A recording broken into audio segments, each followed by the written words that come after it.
नमस्कार दोस्तों, grow with गरिमा में आपका स्वागत है। आज हम शिक्षा शास्त्र के एक ऐसे दर्शन के बारे में बात करेंगे जिसने पूरी दुनिया को दो हिस्सों में बांट दिया। जी हाँ, आज हम समझेंगे मार्क्सवाद यानी कि मार्क्सिज्म। नेट जेआरएफ के पेपर में मार्क्सवाद से जुड़े सवाल अक्सर घुमावदार होते हैं, लेकिन आज हम इसे इतने सरल उदाहरणों से समझेंगे कि आप हर सवाल का सही जवाब दे पाएंगे। तो चलिए शुरू करते हैं। मार्क्सवाद यानी मार्क्सिज्म, इसकी मूल अवधारणा क्या है? देखिए, मार्क्सवाद समाज को दो वर्गों में विभाजित देखता है, शोषक और शोषित। ठीक है, एक पूंजीपति समाज है और एक श्रमिक समाज। देखिए, मार्क्सवाद के जनक जो है कार्ल मार्क्स थे। उनका मानना था कि दुनिया में जो कुछ भी बदलता है उसके पीछे पैसा या भौतिक संसाधन होते हैं। अब उदाहरण से समझिए, जैसे एक इमारत की मजबूती उसकी नींव पर टिकी होती है, वैसे ही मार्क्स कहते हैं कि समाज की नींव अर्थव्यवस्था है। अगर नींव बदलेगी तो ऊपर की इमारत जैसे धर्म, शिक्षा, राजनीति अपने आप ही बदल जाएगी। अब बात करेंगे मार्क्सवाद के कुछ प्रमुख दार्शनिक स्तंभों के बारे में जो इसके कोर पिलर्स कहलाते हैं। सबसे पहले है द्वंद्वात्मक भौतिकवाद यानी कि डायलैक्टिकल मटेरियलिज्म। देखिए, मार्क्स के अनुसार जो है यह भौतिक जगत है, यानी कि मार्क्स जो है इस जगत को भौतिक मानते हैं। विचार पदार्थ से पैदा होते हैं, विकास द्वंद्व, वाद, प्रतिवाद और संवाद के माध्यम से होता है। देखिए, द्वंद्वात्मक भौतिकतावाद का मतलब क्या होता है कि दुनिया में जो है हर चीज़ परिवर्तनशील है और यह परिवर्तन विरोध के कारण होता है, यानी कॉन्फ्लिक्ट के कारण होता है। अब एक आसान उदाहरण से समझिए, एक बीज जो पौधा बनता है फिर पेड़ बनता है। अब इसके पॉइंट्स समझिए, जैसे बीज और मिट्टी, पर्यावरण के बीच संघर्ष होता है, बीज टूटता है यानी कि पुरानी स्थिति जो है ख़त्म होती है और नई चीज़ पौधा पैदा होती है, यानी कि हर बदलाव विरोध प्लस संघर्ष क्या देखता है? नया रूप। यानी कि विरोध और संघर्ष से मिलके क्या मिला है? नया रूप किसी चीज़ का। अब एक और उदाहरण से समझिए, घर में बच्चे और माता पिता के विचार अलग अलग होते हैं, जैसे मोबाइल यूज़ को लेकर दोनों के विचारों में टकराव हो सकता है। बातचीत या समझौते से नया नियम बनता है। यही क्या है? यही द्वंद्व है, यानी कि thesis plus antithesis is equal to synthesis. ठीक है, यही जो है द्वंद्व है। अब बात करेंगे ऐतिहासिक भौतिकवाद की, यानी कि हिस्टोरिक मटेरियलिज्म की। इतिहास की व्याख्या आर्थिक आधार पर की गई है। जैसे जैसे उत्पादन के साधनों में बदलाव आया, समाज के स्वरूप आदिम, सामंतवाद, पूंजीवाद भी बदलते गए। देखिए, इसे आसान भाषा में समझो, समाज का विकास जो है आर्थिक स्थिति यानी कि इकोनॉमिक सिस्टम के आधार पर होता है। अब एक आसान उदाहरण से समझते हैं। पहले आप समाज के चरण को देखो कि समाज का चरण जैसे कैसे बदला है, जैसे इसमें समाज के स्वरूप दिए हुए हैं ना, ऐसे। तो सबसे पहले क्या था? आदिम समाज। आदिम समाज में सब मिलकर काम करते थे। फिर आती है दास प्रथा। इसमें क्या होता था? मालिक और दास होते थे। फिर आया सामंतवाद। सामंतवाद में ज़मींदार और किसान होते थे। फिर आता है पूंजीवाद। पूंजीवाद में मालिक और मजदूर होते हैं। ठीक है, यानी कि अब हम कह सकते हैं कि जैसे हर दौर में उत्पादन के तरीके यानी कि मीन्स ऑफ प्रोडक्शन जो है बदलते हैं और उसी के अनुसार समाज जो है बदलता है। अब आपको एक रियल लाइफ उदाहरण के साथ समझाती हूँ। पहले गांव में लोग खेती करते थे, अब शहरों में फैक्ट्री या कंपनी में काम करते हैं, यानी कि अर्थव्यवस्था बदली और समाज भी बदल गया। अब चलते हैं अपने तीसरे पॉइंट यानी अतिरिक्त मूल्य का सिद्धांत पर, थ्योरी ऑफ सरप्लस वैल्यू। पूंजीपति श्रमिकों की मेहनत का लाभ खुद रखते हैं, जिसे अतिरिक्त मूल्य कहा जाता है, और यही जो है शोषण की जड़ है।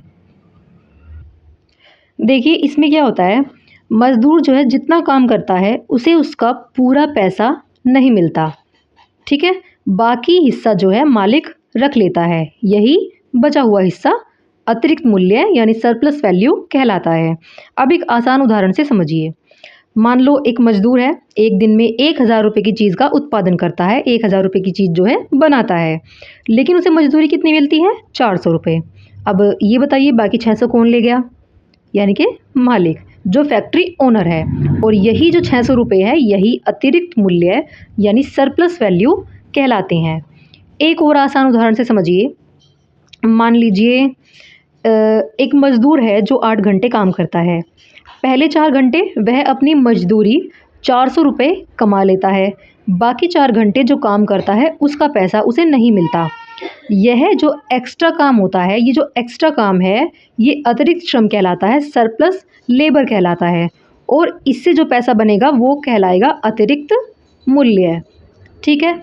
अब चलते हैं अपने 4th पॉइंट पर, जो सबसे इम्पोर्टेंट कहलाता है। मार्क्सवाद की जो मूल थ्योरी है वो इसी पर है, वर्ग संघर्ष पर। उसका मूल विचार यही है। अब तक के समाज का इतिहास वर्ग संघर्ष का इतिहास रहा है। मार्क्स का मानना था कि अंततः श्रमिक वर्ग क्रांति करेगा और एक वर्ग विहीन समाज की स्थापना होगी। देखिए इसका क्या मतलब होता है कि समाज में जो है दो मुख्य वर्ग होते हैं जिनके बीच हितों का टकराव होता रहता है। अब मुख्य वर्ग कौन कौन से हैं इसमें? एक शोषक वर्ग है जिसे बुर्जुआ कहते थे, मालिक, और एक होता है शोषित वर्ग जिसे प्रोलेटेरिएट कहते हैं, मजदूर, ठीक है, इनके अनुसार। अब एक आसान उदाहरण से समझिए। एक फैक्ट्री में मालिक चाहता है कम वेतन देकर ज़्यादा काम करवा ले, और मजदूर चाहता है कि ज़्यादा वेतन मिले और कम काम करना पड़े। यहाँ दोनों के हित अलग अलग हैं, दोनों का हित जो है अलग है, तो क्या होगा? संघर्ष होगा। अब रियल लाइफ उदाहरण से समझते हैं। मजदूर हड़ताल करते हैं, क्यों करते हैं? वेतन बढ़ाने के लिए, और मालिक क्या करता है? मना करता है, और यही कहलाता है वर्ग संघर्ष।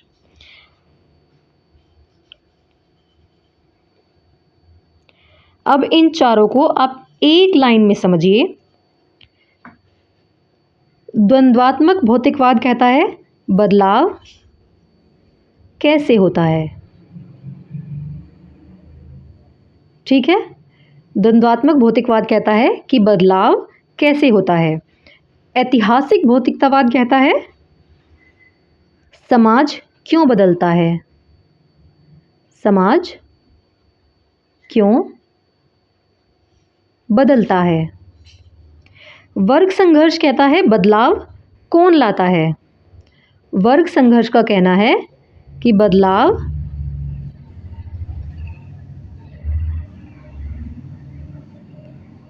कौन लाता है। और अतिरिक्त मूल्य कहता है शोषण कैसे होता है, शोषण कैसे होता है, ठीक है। एक बार और रिवाइज करा देती हूँ। द्वंद्वात्मक भौतिकतावाद कहता है बदलाव कैसे होता है। ऐतिहासिक भौतिकवाद कहता है समाज क्यों बदलता है। अतिरिक्त मूल्य कहता है शोषण कैसे होता है। और वर्ग संघर्ष मतलब बदलाव कौन लाता है। अब चलते हैं मार्क्सवाद और शिक्षा पर, यानी कि मार्क्सिज्म एंड एजुकेशन।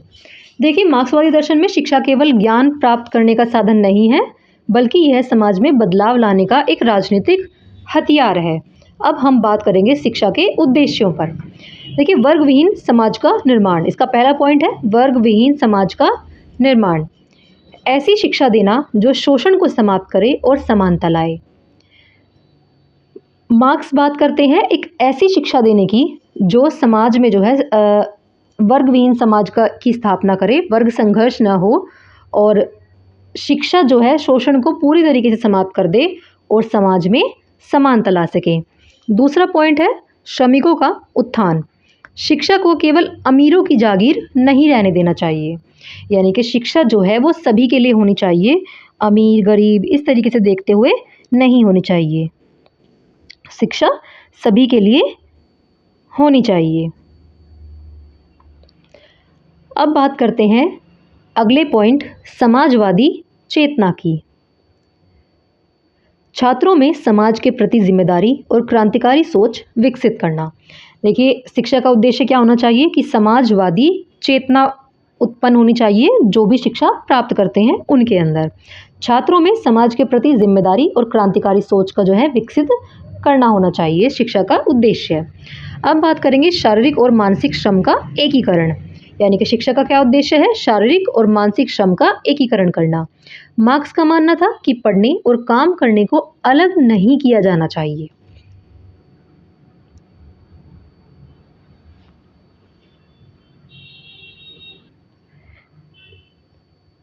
मार्क्सवादी दर्शन में क्या है, शिक्षा का मतलब जो है केवल डिग्री लेना नहीं है, बल्कि ये सभी जो है उद्देश्यों की प्राप्ति करना होता है। ठीक है, अब आगे चलते हैं पाठ्यक्रम पर। मार्क्सवाद के अनुसार पाठ्यक्रम कैसा होना चाहिए, पाठ्यक्रम में क्या क्या शामिल होना चाहिए। देखिए, मार्क्सवादी जो है मार्क्सवाद किताबी ज्ञान और शारीरिक श्रम के बीच की दूरी को ख़त्म करता है। इसमें किस तरीके का जो है पाठ्यक्रम होना चाहिए, सबसे पहला पॉइंट आएगा विज्ञान और गणित होना चाहिए। इनको जो है सर्वोच्च प्राथमिकता दी जाती है क्योंकि ये अंधविश्वास को खत्म करते हैं। दूसरा पॉइंट है उत्पादक कार्य यानी प्रोडक्टिव वर्क। पाठ्यक्रम में जो है कृषि, इंजीनियरिंग और तकनीकी कौशल को अनिवार्य रूप से शामिल करना चाहिए। तीसरा आता है सामाजिक अध्ययन, इतिहास और अर्थशास्त्र को वर्ग संघर्ष के परिप्रेक्ष्य में पढ़ाना।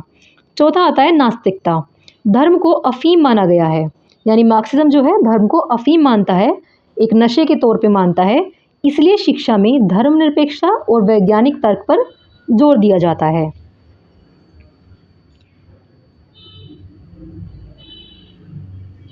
देखिए, मार्क्सवाद का कहना है कि किसी भी शिक्षा का उद्देश्य डिग्री लेना नहीं होना चाहिए, इसलिए पाठ्यक्रम में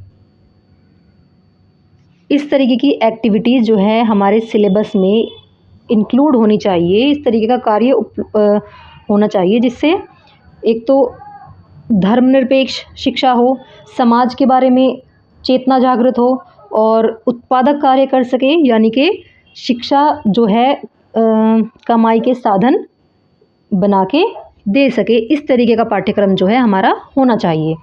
अब चलते हैं शिक्षण विधियों पर। शिक्षण विधियों की बात करें तो मार्क्सिज्म कहता है करके सीखना, यानी कि लर्निंग बाय डूइंग, सिद्धांत के साथ प्रयोग करना, यानी कि थ्योरी के साथ साथ प्रैक्टिकल भी करके देखना, प्रैक्टिस करते रहना।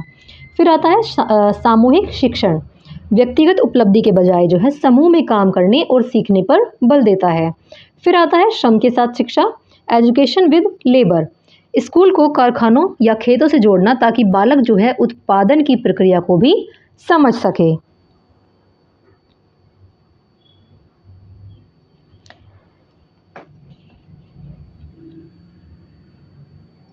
अब बात करेंगे शिक्षक और शिक्षार्थी की। मार्क्सवाद के अनुसार शिक्षक कैसा होना चाहिए, शिक्षक एक क्रांतिकारी की भूमिका में होता है जो छात्रों को सामाजिक बुराइयों के खिलाफ जागरूक करता है। और शिक्षार्थी यानी कि विद्यार्थी कैसा होना चाहिए, शिक्षार्थी जो है छात्र समाज का सक्रिय सदस्य है, उसे निष्क्रिय श्रोता के बजाय एक जागरूक नागरिक और कार्यकर्ता यानी कि एक्टिविस्ट माना जाता है। देखिए, मार्क्सवाद के अनुसार जो है शिक्षक कोई भगवान नहीं है, बल्कि वह एक राजनीतिक और सामाजिक कार्यकर्ता होता है। अब उदाहरण से समझिए, एक मार्क्सवादी शिक्षक बच्चों को यह सोचने पर मजबूर करेगा कि समाज में गरीबी क्यों है। वह सिर्फ सिलेबस खत्म नहीं करेगा बल्कि छात्रों के अंदर क्रांति की मशाल जगाएगा। और छात्र भी जो है समाज का सक्रिय सदस्य होना चाहिए, उसे निष्क्रिय श्रोता नहीं होना चाहिए कि सुन रहे हैं और कर कुछ नहीं रहे हैं, बल्कि एक जागरूक नागरिक और कार्यकर्ता होना चाहिए। अब बात करते हैं अनुशासन की। अनुशासन यानी डिसिप्लिन, मार्क्सवाद कठोर या भारी अनुशासन के बजाय सामाजिक अनुशासन पर बल देता है। जब बालक समूह में काम करता है तो वह सामूहिक जिम्मेदारी से स्वतः ही अनुशासित होना सीखता है। अब बात करेंगे यूजीसी नेट के लिए कुछ महत्वपूर्ण तथ्यों की पॉइंट्स जो हैं एग्ज़ाम के लिए बहुत इम्पोर्टेंट है। आप ये पूरा नोट्स जो है नोट कर सकते हैं। एग्ज़ाम के पॉइंट ऑफ व्यू से बहुत ही हेल्पफुल साबित होने वाला है आपके लिए ये नोट्स। ठीक है, बात करेंगे यूजीसी नेट के लिए महत्वपूर्ण तथ्यों की। इसके प्रमुख विचारक कौन कौन हैं? कार्ल मार्क्स जो इसके जनक है, और इनका साथ दिया है फ्रेडरिक एंजल्स ने, लेनिन ने, एंटोनियो ग्राम्शी ने, और एंटोनियो ग्राम्शी जिनका प्रभुत्व या हेजेमनी का सिद्धांत है, ये भी बहुत इंपॉर्टेंट है। अब बात करते हैं इसके नारे की। इसका नारा है, दुनिया के मजदूर सभी एक हो जाओ, तुम्हारे पास खोने के लिए अपनी बेड़ियों के अलावा कुछ नहीं है। धर्म पर विचार, धर्म जो है जनता के लिए अफीम है। इनकी शिक्षा का स्वरूप क्या है? मार्क्सवादी शिक्षा सार्वभौमिक और अनिवार्य होनी चाहिए, जिसे राज्य द्वारा नियंत्रित किया जाए। अब बात करते हैं इसके निष्कर्ष की। देखिए, मार्क्सवाद शिक्षा को सामाजिक क्रांति का साधन मानता है। इसका मुख्य लक्ष्य एक ऐसा समाज बनाना है जहां प्रत्येक से उसकी क्षमता के अनुसार काम लिया जाए और प्रत्येक को उसकी आवश्यकता के अनुसार फल मिले। तो दोस्तों, यह था मार्क्सवाद का पूरा निचोड़। मार्क्स चाहते थे कि शिक्षा ऐसी हो जो बेड़ियां तोड़े, न कि गुलाम बनाए। कैसा लगा आपको यह वीडियो? कमेंट में ज़रूर बताएं। अगर आप इसके MCQs चाहते हैं, पिछले वर्षों के प्रश्न चाहते हैं, तो कमेंट में यस लिखें। अगले वीडियो में हम एक नए टॉपिक को लेकर चर्चा करेंगे, अस्तित्ववाद। सब्सक्राइब करें ग्रो विद गरिमा और अपनी तैयारी को दें एक नई उड़ान। धन्यवाद।